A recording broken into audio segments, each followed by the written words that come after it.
Mahabub Nagar CM సభ నేపథ్యంలో ఈరోజు జర్నలిస్టులను నిర్బంధించి మరీ సభ నిర్వహిస్తున్నారు.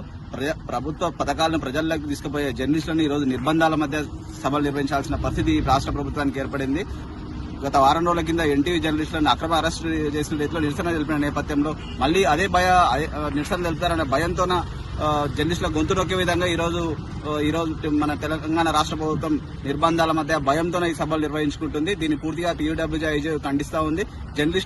జర్నలిస్టుల మీదనే ఈరోజు ప్రజాస్వామ్యంలో 4వ స్తంభమైన మీడియాని ఈరోజు గొంతు నొక్కే విధంగా ఈరోజు అరెస్టుల పేరుతో జర్నలిస్టులను నిర్బంధించే ప్రయత్నం చేస్తే ఏమాత్రం ఊరుకునేది లేదు. ఒక జర్నలిస్ట్ నాయకుడుగా నన్ను అరెస్ట్ చేయవచ్చు, కానీ కింది స్థాయిలో పనిచేసే అందరు జర్నలిస్టులు కూడా ఈరోజు ప్రజలతో మమేకమై ఉన్నారు, ప్రభుత్వంలో ఉన్నారు, ప్రభుత్వ కార్యక్రమాలు ప్రజల్లోకి తీసుకువెళ్తున్నారు. వీళ్ళందరూ కూడా ప్రభుత్వానికి రానున్న